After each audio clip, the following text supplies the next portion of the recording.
No Role is the second episode of the sixth season of Everybody Loves Raymond. This is directed by Jerry Zaks, and as always, there will be spoilers from now as I go through the episode and share some thoughts. It's a decent episode. I think it's one that could really be beneficial for a lot of couples, particularly if they can relate to Ray and Debra. We do have some maybe unreasonable thoughts from Debra, not for the first time, but ultimately, I think everything went in the right direction. The episode starts off with Debra saying she's tired, and Ray instantly assumes that she's only saying this so he won't make a move on her at bedtime, which may be part of it. But as Debra points out, maybe it also means, hey, could you help out with the housework for a bit? And this kind of launches us into the main narrative. We cut to them in bed. Debra would rather be reading, even though she's tired. But I think it's fair to say there's a different kind of tiredness. Reading when you're tired is actually, at least in my opinion, helpful for unwinding and telling the brain it's time to go to bed, whereas sex, maybe not so much, at least in the moment with the physical activity. Brain tired, body tired, very different things. And then we cut to presumably the next day, and Maria's clearing out the fridge, and she gives some food to Robert to try to see if it's gone bad, because it's something Debra's made, and then Frank tries it, Frank eats it. And then Ray comes home and he has a bag. He's been shopping and he tries to tell them that it's shirts, but they get into the parcel and it's actually a board game, a sex-based board game.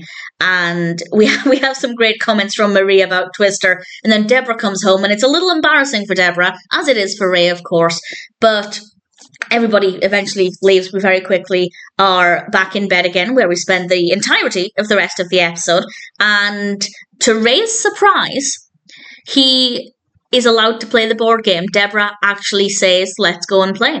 And the premise of the game is pretty simple. There are some naughty squares, as Debra calls them, and some romantic squares. And if you roll a romantic square, you're supposed to do something romantic. If you roll in a naughty square, you're supposed to do something, I guess, naughty. And the first square is kiss your lover like they're going to climb Everest. And it's a really sweet moment.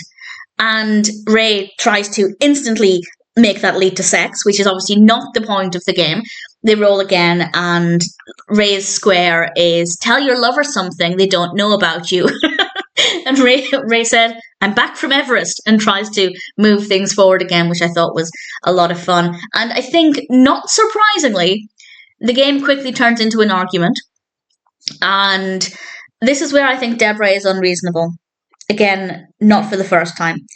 Because she eventually tells him, much to her credit though, she tells him that one of the reasons that she doesn't love sex as much as he does is that it's maybe not as enjoyable for her. She's not happy with Ray's blue squares, the blue squares being the naughty squares. And I think she did approach this in a way that was quite delicate, because it's not exactly something anybody wants to hear, and Ray was clearly upset by this.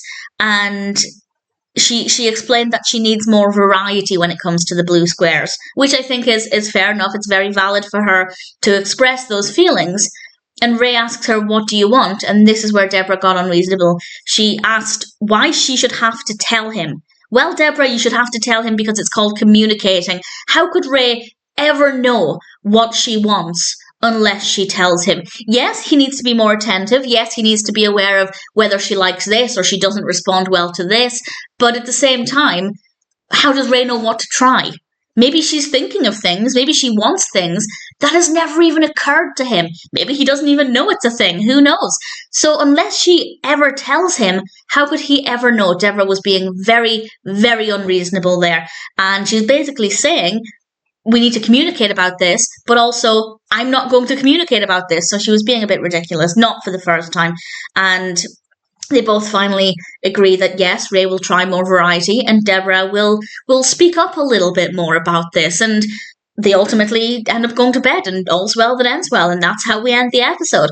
So apart from Debra being unreasonable, and again, ultimately she came to the decision that yes, she will start to speak up more, I thought it was a really great episode. I think it had a lot to offer. It felt very believable, very realistic. I think if anybody can relate to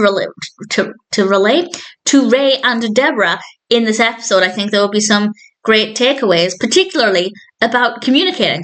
I also think the board game could be a really good idea if, like Ray, you're maybe getting turned down a lot at bedtime. It could be a way to mix things up and to connect more. And obviously the whole point is, yes, to spice it up a bit, but also to get to know your partner more. So I think it's probably a decent idea. And the episode itself is very good. I think we had a nice amount of Marie, Frank, and Robert, but obviously I think it worked quite well that most of the focus was on Ray and Debra, since the episode is basically about their relationship. So no complaints at all. Well, apart from Debra being a little unreasonable and telling Ray they need to communicate while also refusing to communicate. But other than that, no role is a pretty decent episode. Everybody loves Raymond.